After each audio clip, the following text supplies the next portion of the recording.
we try to fix tanking. We try to fix the 65-game rule.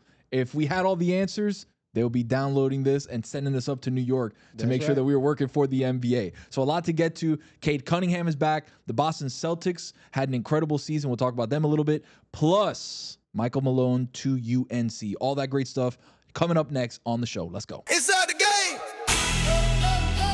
Yeah. Turn it up. Welcome to the crossover. Keon Doolin. 10-day tuning. Let's talk NBA. All right, KD, I got a couple of things that I want to get to today. Talk to me. And I'm going to let you do dealer's choice. I know you like to play cards sometimes. Dealer's choice. Okay. All right, we got 65-game rule. We got tanking. We got the return of Cade Cunningham. We got Mike Malone being hired at UNC. And we've got seeding for the playoffs. Where do you want to start? You know what? Let's start with the tanking. All right. Yeah. So biggest, most egregious tank job we've ever seen. Sacramento Kings are playing the Golden State Warriors a couple nights ago. And Golden State is down 1. So Sacramento Kings are winning. They've been trying to tank all season. They foul on purpose. Golden State hits 2 shots. Game's over. Draymond had a lot to say about it. I think the NBA at large has had a lot to say about it. Your thoughts on fouling to then have the other team hit free throws for you to lose. How'd you feel about that when you saw you know that? what? I really feel bad for Doug Christie in this situation because if the organization wants you to tank and you're the head coach, you kind of got to follow suit with that, right? But at some point, they're going to probably fire him because of the record, right? And, it's no accountability, from the team standpoint, the organizational standpoint when it comes to that, but he'll be like a sacrificial lamb in that situation. I don't like the tanking. I'm glad Draymond kind of called it out because there are a lot of teams who are tanking, but because of the way the system is designed, you are trying to put yourself in a position to get, somebody who can come and impact the franchise in a positive way. And outside of free agency, the best way to build a team is the draft. Right. And if you have this kind of talent pool in the draft, you want to try and position yourself to get the best pick because, man, those top 7 picks in this year's draft are all going to be impact players.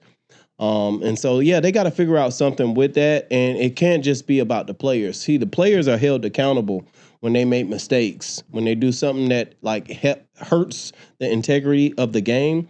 Players are held accountable, not organizations.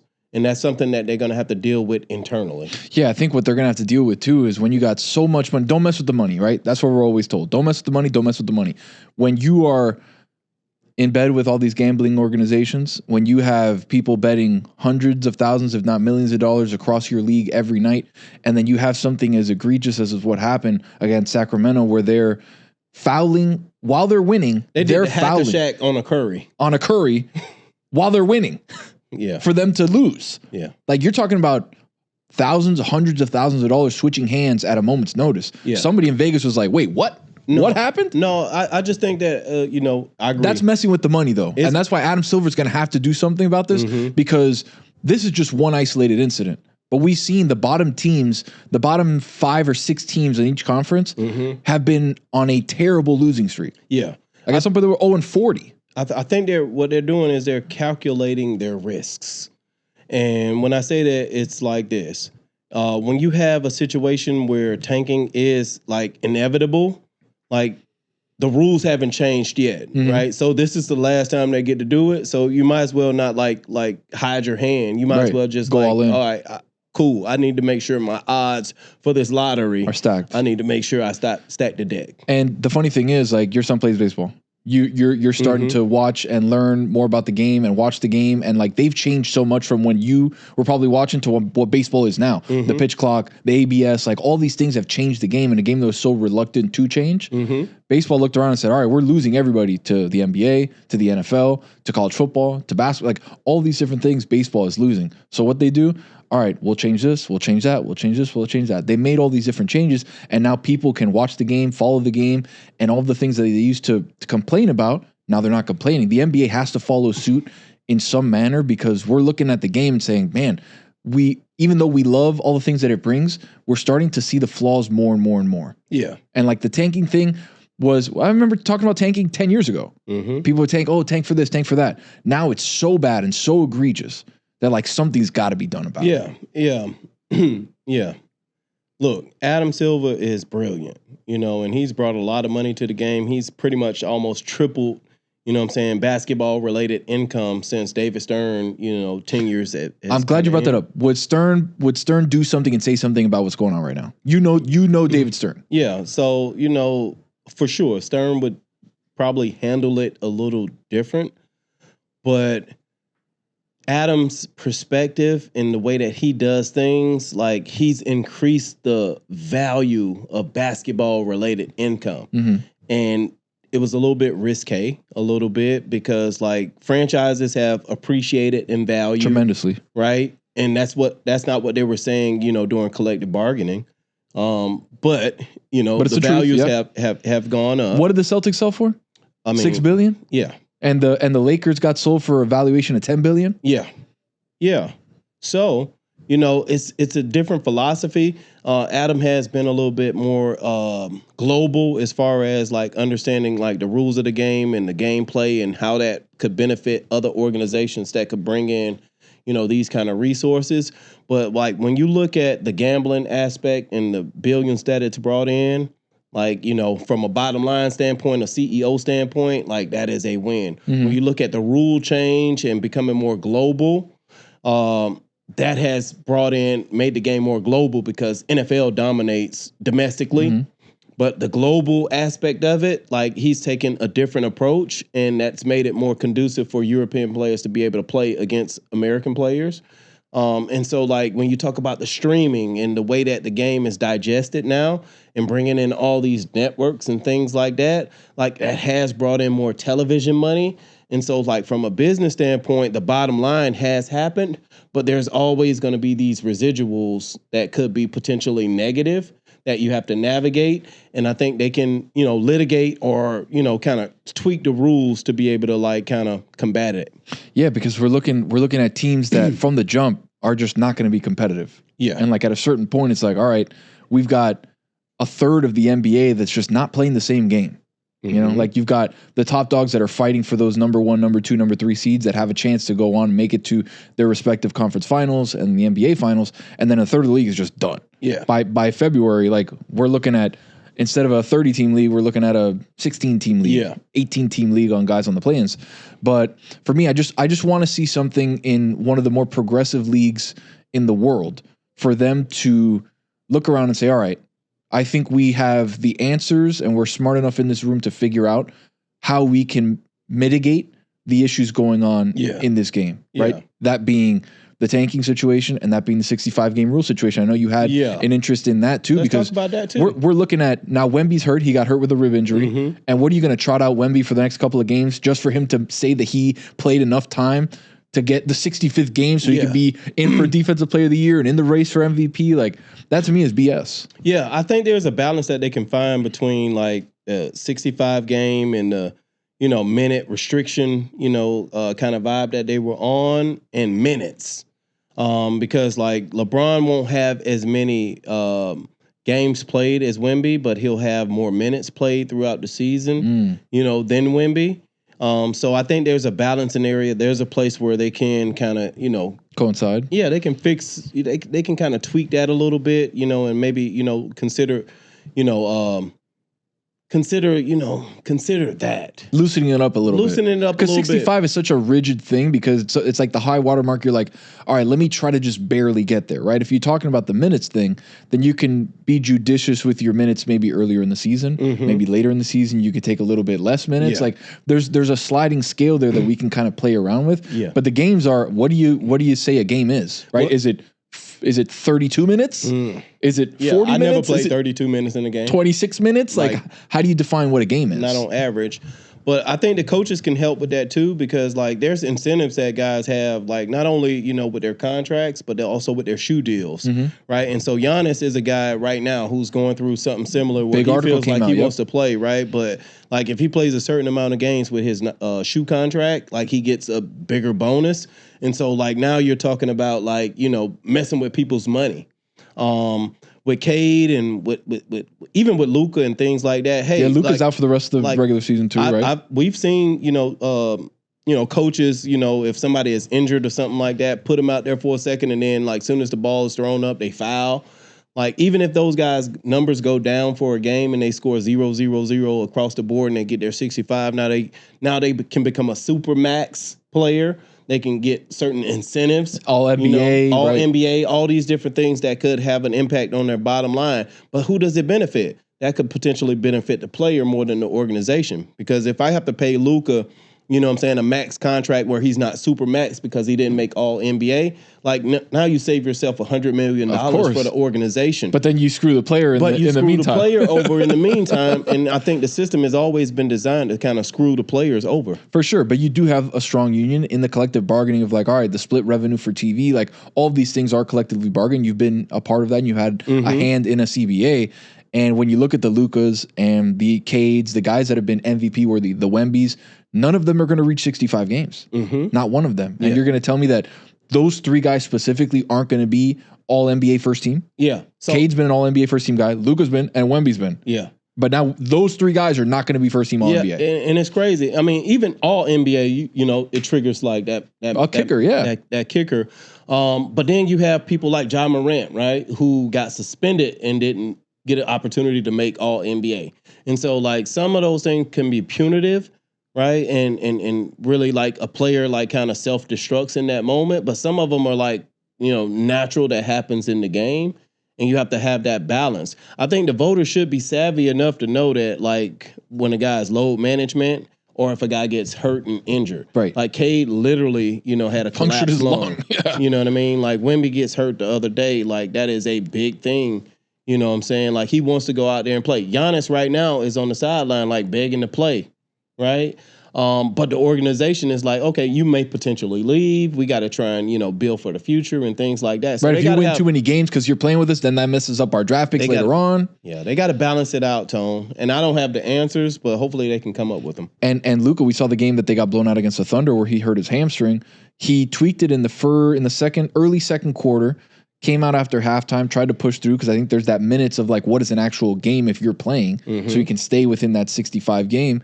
And in the third quarter, hurts the hammy, and he's out for 2 weeks. Yeah, and definitely we don't know what's going to happen. We don't know what they're looking like because Austin Reeves also hurts his hammy. So now it's LeBron and them boys. Like, yeah, it's tough. The team that was not supposed to be good regardless, but now you have that happen, and you're like, man, how do we? And if we had these answers, we would not be here. We'd be working for the league and making a lot more money doing stuff over there because we'd had all these answers. But 65 game rule and the tanking, I really want to see it as a hoops fan, as you do too, and as everybody around the world.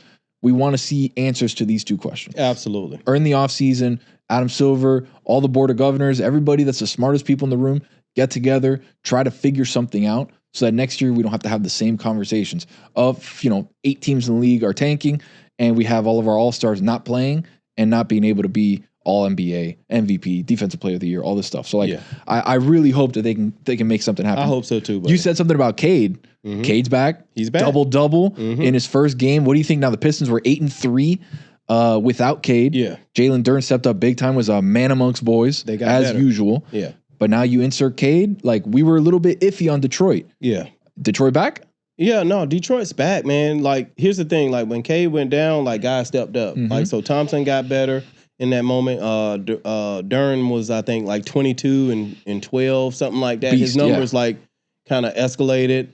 Tobias Harris, an OG vet in the game who's, one of the highest paid players in the history of the game. Crazy. But for moments like this, right? He's a guy, like, when somebody goes down, he can, like, elevate his play. You saw some of their bench guys like really stepping up. So I think they'll be more equipped and better. Obviously, when you have Cade on the team, you're a lot better. Right. But because he was out, those guys got confident. They got, more opportunities, to produce, to, impact the game, to find their confidence, their rhythm, their emotions. You know what I'm saying? Like, so I think the Pistons will be better.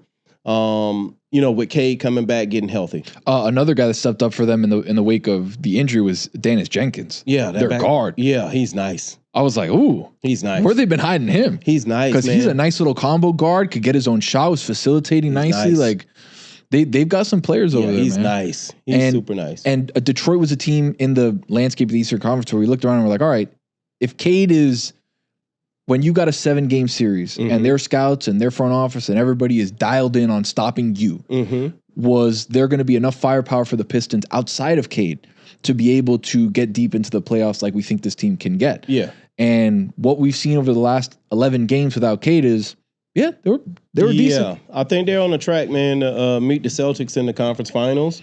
I think, the Knicks are a solid team, man. Like, they have a lot of guys who have experience. They haven't gotten over the hump yet and gotten to the finals, with this core group of guys. So they're still dangerous. Philly is a team that I still feel like has a little bit of if they're healthy, they're dangerous. That's the biggest if. They're the biggest question mark, right? Easily. But man, with Cade back, man, you really have an opportunity. Not only Cade coming back with the Pistons, but also Tatum coming back with the Celtics. It is, it's looking like they're on a crash course to play in the conference finals. One of your former teams, the Boston Celtics, it's really interesting to see in a team, because there was a report out by Sam Amick that said that Boston was also in on the Giannis situation, or they're monitoring the Giannis situation right now. And it's like, man, with what Boston has built, with what Brad Stevens, who could have been the coach for this team, stepped on in the front office, said, all right, I'm going to be the president. I'm going to be the Pat Riley role. We'll bring in Joe Mazzulla, who hadn't really coached anywhere big outside of being a coach for the Celtics, a bench coach. And what they've been able to do for the last 3 years is nothing short of impossible. Yeah. And especially this season where we thought they're going to be a lottery team. Like JB, we thought so. Derek right? White, Peyton Pritchard, you're looking at a team that's going to win 25 games. Yeah. Yeah. One of the coaches, I think it was the coach in Cleveland. What's his name? Kenny Atkins. Kenny Atkins. He said that White is a top 5 player, and I disagree with. I love to always bring that up. I didn't bring it up this time because I thought I disagree with that strongly, but I do believe he's like a top 5 glue guy, right? And the way that he plays, yields winning results. Look, man, the Celtics, what they've done is nothing short of incredible. Getting JT back and kind of getting him back into the feel of the game and letting him ease back into it has been amazing. And that program is really positioned well. They also got Vucevic back. And they are really positioned well to win in the postseason, especially if they can kind of keep hitting on all cylinders. But if they can get Giannis next year, you got to figure. Would you get Giannis if it cost you JB? I wouldn't. No. I don't. I got you there. I got you there. Yeah. No. Would you trade for Giannis if it cost you JB and either White or Pritchard plus picks? No, I don't think so. You keep your core, right? Yeah, I would keep my core, and here's why. Because Giannis, to me, is a player who individually, the stats, he'll fill the stat sheet up. He doesn't make players better around him, right? And JB is still younger than him. He's coming off his best season ever where we're talking about him in the MVP conversations. Pritchard is a guy who has a lot of upside. He's a guy who you can get probably for a good price, you know what I mean, for a lot of different years, for multiple years. Derek White too, right? And Derek White is just a solid OG vet who not only impacts the game on the court, but his disposition off the court. Really brings guys together. I saw him and Coach Mazzulla, you know what I mean, going to the Wrestling Federation and checking things out like that. So I wouldn't give up, that kind of team. They're so good even without Giannis that I wouldn't give up that much stuff. I would give up more draft capital, Vucevic, or you know what I mean, Hauser, guys around that, who could be pieces to a puzzle plus draft capital in order to do that. But I wouldn't trade JB, and somebody else for Giannis. Yeah, it just feels like the way that the Celtics are built from, all right, we're going to shoot 63s. Yeah. And if we make 30 of them, we're going to win. That's a very simple math that they're doing up in Boston. Giannis doesn't fit into that mold. No, he doesn't. Giannis is a slow the game down. The Celtics want to go. Let's try to shoot as many threes as possible. Pace is going to be fast. Everything's going to be fast. Giannis slows the game down. He's a half-court player. He's a guy that's going to try and create his own shot. He's not a guy that is creating a lot of threes for others. Yeah. In a way that would, I think, disrupt what the system is that they're running in Boston. No, I agree. That's fair. That's a very fair point, because he is really effective in the half-court offense. But I think where Giannis is very underrated is in transition. Sure. Like him getting ahead of steam, bringing the ball after he rebounds it, and getting ahead of Coast to steam coast, and right. getting coast to coast. I think he's one of the best players at doing that. But you have to play with a certain pace in order to be able to do that. I think the thing where Giannis like kind of lacks is I don't think he makes people around him better. Right? Like he's not a facilitator. So like you're not gonna like get extra open shots. He's not an ISO player either. Right? You can't just throw him the ball and tell him, okay, Giannis, just go to work and go get it and either score or make the play. Right? You know, transition, you know what I mean, is his biggest strength to me. And I just don't think it's worth giving up JB for. Yeah, no, 100%. Like his best attribute is like going downhill. Yeah. I'm going to catch the ball at the top of the key, and I'm going to try to bully my way into the hoop. I'm going to try to either dunk it, try to get a layup, try to get fouled. Like his game is going to age in a way that I don't think people are going to want to invest in because of the fact that he's got no jumper. He does not shoot the three ball well, right? When you stop being able to get downhill at the rate that he gets downhill, what is he going to do? Yeah. And then, you know, another deficiency to me for Giannis is his lack of leadership. And, you know, it might not be a fair point, but it's just my perspective. Like he doesn't get the best out of his guys. And I think like when you talk about leadership and making other players around you better, I think Giannis can go out and get 32 and 13 and 6 assists and blocks and things like that. But that doesn't necessarily yield wins. Yeah, 100%. For your team. It did for that 1 year. For 1 year. And he had a lot of great role players. Yeah. And when you look at the wake of that championship season, you look at what's happened. There's been a lot of early exits. There's been a lot of times where they should have shown up in a series in the playoffs and didn't. Yeah. For me, I just, like you said, the leadership part, are you in on the team or are you not? Yeah. Because I've heard 6 times that you're not. And then 4 times you said that you are when you were saying that, oh, I'm a partner in Kalshi now. Like people were betting on you leaving and now you're not leaving. And like there's just been a lot of stuff in the last like 2 or 3 months where he's trying to keep his reputation clean. Yeah. Quote unquote for the city of Milwaukee and the fans and this and that. But then the rest of us are looking at him like, well, you're just flip-flopping back and forth. Yeah, well, you know what? It won't be no flip-flopping. If he doesn't sign the extension, he will not be a Milwaukee Buck. And they might get pennies on the dollar. Right, because like at that point, you know he's expiring contract, and so like his days are either numbered or they'll make some moves to try and accommodate him. We had the national championship on Monday. Yes, we Michigan beat UConn in a rock fight of a game. I don't know if you saw the game or not. I did. It was a late start, 9-something, but we were out there watching it. Michigan went 0 for 11 from 3. I think didn't hit anything outside of the paint. No jumpers. Yeah. Like they were just terrible, but ended up winning the game. One of the interesting notes that I saw over the week was Mike Malone being hired at UNC. Yeah, your thought about a former NBA champion head coach moving to the college ranks? I thought he could have got an NBA job this cycle, no? Yeah, no, I think, it's a good fit for him. I think Mike Malone, he comes from a basketball family. Number one, he's proven in the NBA. Number 2, players got better when they got under his infrastructure. So I believe Jamal Murray got better as a pro under him. The Joker got better with Mike Malone as their coach. Aaron Gordon came in from Orlando and got better in that situation. Michael Porter Jr. got better in that situation. And I think with his demeanor and his coaching philosophy, I think college kids will be more receptive to that and his pedigree.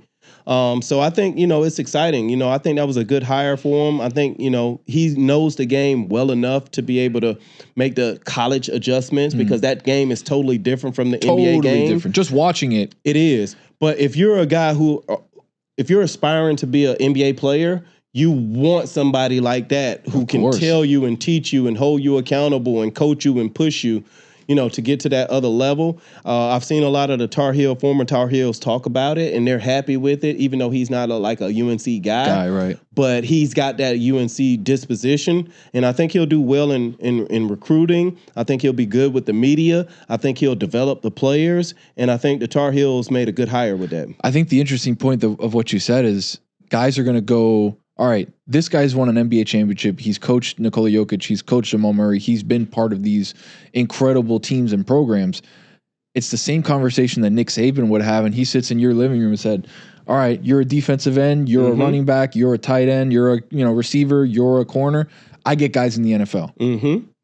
Yeah. Straight up like that. Facts. I get guys to the NFL. I look at all the drafts, look at all your Pro Bowlers, look at all the guys everywhere. Those are my guys. You want to be one of those guys? Let's go. Yeah. And Mike Malone's like, you want to be in the NBA? You want to, like, I've been there. I've been to the mountaintop. Yeah. I came down to help you guys. Yeah, no, it's reversed from Nick Saban, because Nick Saban made his bones like in college game. He went to the NFL, coached with the Dolphins. It didn't work out well for him, but he learned a lot, I'm sure, from that, and actually took the program to another level after he came back to the college dynastic level. game. Like, nobody had seen that kind of success. But man, the Malone family, man, I'm telling you, man, they're like, really respected around the basketball community. Brandon Malone, his father, Mike Malone, as a championship coach, as a commentator, as just a lifer around the game, that they'll have a lot of respect and support from that program as well. And they got money. And you got to have money now. That's the name of the game. One interesting point that he didn't really have to worry about because the front office took care of all that stuff is the money, is the NIL situation, because not only are you managing, emotions and personalities in the locker room like you would in the NBA, not only are you coaching X's and O's, doing film, doing all of your coachly duties, but now it's like, all right, coach, I need $2 million up front. I need this. I need that. Like, let's get it popping. Yeah. And that's a different thing that he's never had to do because the front office is taking care of the money part, Right. And I think one of the bridges that I think he can build, UNC, man, like they've always had these alumni that come back, right? And I believe since the podcast era has happened, that there's been a lot of tension, with a lot of their former players. And I believe like he'll bridge the gap with some of that. I think like if they can like rally the troops who have come before these soldiers who are playing right now, man, I think he can really, bring that UNC kind of culture back and really start getting, some of the top recruits outside of just Caleb Wilson, like getting some of the best players that play at the same time, where you have a Jameson or a Vince Carter and an Ed Cota and all these different guys who they used to have on one team that played together and came together for the common good of a team. I think he can kind of bring that back. And excel in the transfer portal, right? Because if there's guys in the transfer portal looking around saying, oh, wait a second, Mike Malone, former NBA champion coach, like, UNC, I know they got money. I know we can try to make something happen over there. Like, that's a big chip. It's a blue chip program. The Wolverines had 5 transfers as starters this season. Like their championship team had 5 different transfers that were not on the Michigan program last year. Yeah, and tells you the state of college basketball. It tells you the state of college basketball, and it also tells you about like these coaches and how they're able to recruit, assimilate talent, understand like the times and the rhythm of like the transfer portal, and not like be so offended by it. Yeah. Like Dusty May has done a fantastic job. He's 49 years old. He looks about 25. I know. Well, winning a championship will take some years off your life. This game will age you. It'll age you, but then you win that one, and it's like, yeah, you get a, we got one. He got to re-up. He's got one day at least to be like, they got to re-him up. Make sure he, at least top 5 paid. I think he's doing all right. I think he's doing all right. Sure. All right, fam. Make sure that you're showing us some love on Spotify, on YouTube, on the WDFL app. If you're local in South Florida, check us out on channel 18. That's Keon Dueling right there. Follow him at Keon Dueling, and I'm your boy 10 Day Tony. Follow me out there on IG, on Twitter, on TikTok. I know you're getting a TikTok WDFL. And WDFL. Download the app. Show us some love outside of the state. KD, we got 3 more games in the NBA, and then the NBA finals, or the NBA playoffs start. I'm going to see one. I'm going to see the Hawks versus the Heat. Big game. Gotta go see my dog Q Dog. Big game. Big Q. All right, we'll catch you guys Monday. We Peace. out. Inside the game. Yeah. Turn it up. Welcome to the crossover. Keon Doolin, 10 Day Tuning. Let's talk